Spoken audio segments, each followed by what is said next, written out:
장애인 문화복지신문 제291호 제13면입니다. 소셜벤처 주식회사 미국 교육부의 300억 규모 시각장애인 디지털 촉각 패드 독점 공급 계약.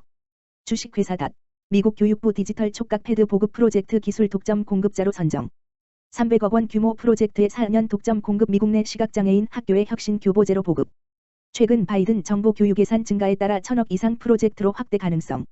2021년 6월 10일 대시 소셜벤처 대표이사 김주윤, 성기광, 은 오는 2022년부터 4년간 미국 교육부를 통해 미국 내의 모든 시각장애인 학교에 혁신 디지털 촉각 디바이스를 공급하는 정부 프로젝트의 독점 공급자로 최종 선정되었다고 금일 밝혔다.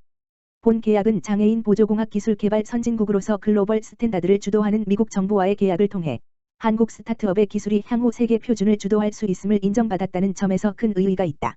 이번 공급 계약을 진행한 제품은 다시 2017년부터 연구 개발을 시작했던 디지털 촉각 디바이스, 일명 닷패드 로 수천 개의 점자핀을 통해 학습 교과서의 그래픽을 학생과 교사가 원할 때 실시간 점형으로 표시할 수 있어서 촉각으로 도형이나 기호, 표, 차트 등을 표시할 수 있는 제품이다. 또한 PC, 모바일, 교실 내 전자칠판 등에 나온 그림을 바로 디스플레이에 출력할 수 있기 때문에 시각장애인 학생이 엑셀은 물론 키노트나 파워포인트에서 시각 요소 디자인을 훨씬 쉽게 할 수 있고 더 많은 컴퓨터 게임을 하는 것도 가능해진다. 닷패드는 최근 국내외에서 강조되고 있는 스템 교육, 과학, 사이언스, 기술, 테크놀로지, 기술, 엔저니링, 수학, 매서매틱스, 에도 시각장애인 교육의 양적, 질적 수준을 모두 높일 수 있을 것으로 평가받고 있다. 또한 점자로 번역할 경우 일반 교과서에 비해 3물결표 사인 5배로 두꺼워지는 점자 종이 교과서를 디지털 교과서로 대체할 수 있어서 닷패드를 통한 환경적인 성과도 기대할 수 있다. 이번 프로젝트는 시각장애인을 위한 보조공학기기 보급 규모에 있어서 단일 제품으로 매우 드문 케이스로 최근 바이든 정부 교육 예산이 41% 증가함에 따라 향후 1000억 이상의 프로젝트로 확대될 가능성이 큰 것으로 예측되고 있다. 김주윤, 성기관 공동대표는 이번 미국 교육부와의 계약을 계기로 아시아, 중동, 유럽 정부 및 단체와의 글로벌 스케일업을 더욱 가속화해 시각장애인을 위한 사업 영역을 확대해 나가겠다고 계획을 밝혔다. 한편, 닷은 시각장애인을 비롯한 장애인 제품과 서비스를 개발하며 한국에서 직접 부품과 상품을 생산해 소재 부품 국산화에 성공한 기술 기반의 소셜벤처 기업이다. 닷의 대표적인 제품으로는 세계 최초의 점자 스마트워치 다셔치와 모든 장애인이 사용 가능한 베리어 프리 키오스크가 있다. 현재까지 126억 원을 투자받아 국내 공장에서 직접 기술 생산을 하고 있으며 적극적으로 R&D 연구에 투자해 약 120개의 기술 특허를 보유하고 있다. 이번 7월까지 시리즈 B라운드를 마감할 예정이다. 강선우 의원, 공공어린이재 활병원법 시행규칙 개정안 공청회 성료. 국회 보건복지위원회 소속 강선우 의원, 더불어민주당, 서울 강서갑, 은 어제 9일 오전 10시 여의도 이룸센터 2층 교육실 2에서 어린이 재활난민 문제 해결, 공공어린이재활병원이 시작이다. 공청회를 성황리에 개최했다. 박범계 김성주 의원이 대표의원으로, 또 강선우 의원이 간사로 활동하는 권역별 공공어린이재활병원 건립 추진 의원 모임이 주퇴하고 대한물리치료사협회 대한작업치료사협회 사단법인 토닥토닥 한국장애인 부모회가 공동 주관하는 본 공청회는 유튜브 강선우TV 채널로 생중계되었다. 경북대 최권호 교수는 첫 번째 발제자로 나서 병원 설립이 전부가 아니라 이후 어떻게 하면 병원 운영의 공공성을 강화하고 공공성을 담보하기 위한 노력을 어떻게 할 것인지가 숙제라고 강조하며 권역별 병원 및 센터의 역할을 해야 한다는 점을 고려하여 지리적 접근성을 제고하고 향후 병원 운영에 대한 모니터링에 있어 시민의 참여가 이루어지는 등의 방안이 필요하다라고 말했다. 두 번째 발제를 맡은 사단법인 토닥토닥 김동석 대표는 우리나라 장애인 10대 미만 사망률이 전체 인구의 37.9배, 장애인 10대 사망률은 전체 인구의 16.4배에 달한다는 점을 강조하며 그럼에도 불구하고 소아재활 치료가 충분히 제공되지 못하는 현실에 대해 토로했다. 김 대표는 중증장애 아동의 건강권에 대한 문제는 오롯이 부모와 가족의 역량과 책임에 맡겨져 있어 아동 발달 주기를 고려한 체계적인 치료 계획과 안정적인 교육 보장이 절실하다라고 요구했다.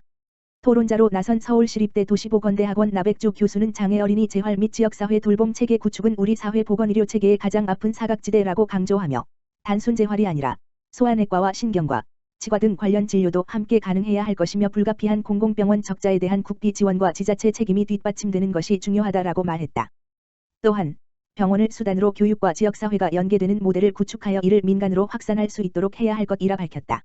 전주예수병원 재활의학과 유기비 과장은 마이너스 수익 구조를 가지고 있는 탓에 병원은 재활치료 부서, 특히 소아재활에 대해 오히려 줄이려고 하는 것이 사실이라며 낮은 수가 문제 해결이 중요하다고 주장했다. 또한 재활병원에서 교육과 돌봄이 이루어져야 하지만 정작 교육청 담당자를 만났는데 어린이재활병원에 대해 알지 못했다라며 의사가 치료가 아닌 교육과 돌봄에 대해 전문가일 수 없는 만큼 연계 강화가 중요하다라고 피력했다. 심재명 대한물리치료사협회 정책이사는 코로나19 장기화로 장애 아들이 치료를 받지 못해 상태가 악화될 수 있다라는 우려를 전하며 처방을 받아 아이들을 집에서 치료할 수 있도록 해야 사회적으로 고립되지 않는다라고 말했다. 마지막 토론자로 나선 이선영 보건복지부 장애인정책과 과장은 일단 서비스가 제공될 수 있도록 하는 것에 최우선에 두고 공공어린이재 활병원이라면 갖춰야 할 최소한의 기준을 시행규칙에 나와 있는 규정과 근거에 담았다라고 설명하며 수가 부분은 시범사업의 성과를 토대로 본격적으로 추진해 나갈 것이라고 답했다. 강선우 의원은 학계의 의견, 부모 당사자의 입장, 의료기관의 고충, 물리치료사의 입장, 또 부처의 고민을 모두 모아 들을 수 있었던 소중한 기회라고 평가했다. 아울러 쏟아지는 다양한 말씀 속에서 느낄 수 있었던 하나 된 마음은 바로 장애를 가진 어린이들이 그 어떤 차별 없이 더 건강하고 더 밝게 자랄 수 있어야 한다는 것이라 말하며 모아주신 뜻을 살려 공공어린이재 활병원 및 센터 건립 사업이 앞으로 더 힘있게 추진될 수 있도록 살피겠다라고 각오를 밝혔다. 한국장애인개발원 코로나19 백신 접종 휴가 최대 이틀 제공. 한국장애인개발원 원장 최경숙 이하개발원 은 코로나19 백신 접종에 따른 유급휴가를 전 임직원에게 최대 2일 부여하는 지침을 확정했다고 10일 밝혔다. 개발원은 이번 지침 마련이 노사 합의에 따라 이루어졌다고 설명했다. 노사 양측은 코로나19 위기 극복에 동참하는 차원에서 사회적 집단 면역 형성 참여와 임직원의 휴식을 보장하기 위한 차원이다. 이번 지침에 따라 코로나19 백신 접종 당일은 1일 공가를 부여하고 접종 다음 날은 재택근무를 실시한다. 접종 다음 날 이상 반응이 발생하는 경우에는 1일 병가를 부여하고 이를 사후 신청할 수 있도록 했다. 개발원은 앞서 코로나19 대응 상황에 따라 지난해부터 현재까지 27번에 걸친 복무지침 공지 등을 통해 시차 출퇴근제 및 점심시간 분산 마스크 착용, 자주 손 씻기 등 방역수칙 준수 불효 불급한 경우를 제외한 출장 자제 비대면 행사 개최 원칙 회식 등 모임 자제 등을 강조했다. 백신 접종 본격화에 따른 휴가 부여 역시 지난 4월부터 관련 사항을 공지했으며 이번에 확대 제공하는 방침을 확정했다. 지난 2월에는 개발원 임직원을 비롯한 이룸센터 입주사 관계자들을 대상으로 마스크를 배부하며 실내 마스크 착용을 강조하는 캠페인을 전개하고 주기적으로 이룸센터 전체 방역 소독을 실시하는 등 코로나19 확산 방지를 위한 다양한 활동을 펼치고 있다. 또한 지난 8일에는 기관장과 노사협의회 위원 등이 참여한 가운데 진행한 이룸센터 안전점검에서도 코로나19 등 감염병에 대한 경각심을 상기시키고 기관 차원에서 모두가 적극적으로 대응해야 한다는 점을 공유하기도 했다. 최경숙 한국장애인개발원장은 직원 여러분들의 신뢰와 협력 덕분에 코로나19 바이러스 감염증이 확산한 이래 이룸센터 내에서는 단 한 건의 전파 사례도 발생하지 않았다며 이러한 결과에 안주하지 않고 더 안전하고 신뢰할 수 있는 일터가 되도록 최선의 노력을 다하겠다고 말했다. 장애인과 함께 무장애 제주여행 떠나요. 한국장애인고용공단 둘이 함께 중증장애인 직업영역 확대 위한 다양한 직무 개발 중에 있어 한국장애인고용공단 이사장 조향현 이하공단 은 제주지역 무장애 여행사 둘이 함께 대표이사 이광호 이하 둘이 함께 와 여행 산업 분야 중증장애인 직업 영역 확대를 위해 장애인이 할 수 있는 다양한 직무를 개발하고 있다. 둘이 함께는 2015년 설립하여 제주 여행 서비스를 제공하고 있으며 무장애 전문 여행사로 도약하기 위해 올해 장애인 표준 사업장 인증을 받았다. 공단은 코로나 이후 활성화가 기대되는 여행 산업 분야에 주목하여 둘이 함께의 직무 개발 컨설팅을 통해 여행 가이드, 웹툰 작가, 여행 정보 검색가 등 직무를 개발하고 장애인 인턴제와 맞춤 교육을 통해 장애인 채용을 지원하였다. 한동안 코로나19의 영향으로 여행 산업 전반이 어려움을 겪었지만 지금은 제주를 중심으로 소규모 국내 여행이 활기를 띠고 있다. 이러한 시점에 장애인들이 직접 기획하고 함께 참여하는 무장애 여행은 장애인들의 직업 영역 확대와 더불어 제주 여행 산업 활성화에도 큰 역할을 할 것으로 기대하고 있다. 둘이 함께는 최근 장애인 고객들의 꾸준한 요청에 따라 무장애 여행 상품인 온드림 패키지를 진행했다.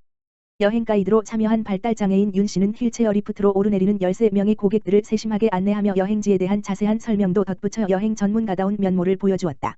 둘이 함께 이보교 총괄이사는 장애인이 원하는 여행은 장애인이 가장 잘 안다고 생각한다며 장애인 근로자들과 함께 제주도 무장애 전문 여행 시장을 넓혀가고 싶다고 말했다. 공단 김원아 고용개발원장은 중증장애인이 기획하는 무장애 여행 활성화가 침체된 여행 산업 분야와 장애인 고용 회복의 신호탄이 되기를 바란다며 여행 산업 분야에서 장애 맞춤형 전문 일자리 창출을 위해 적극 노력하겠다라고 밝혔다.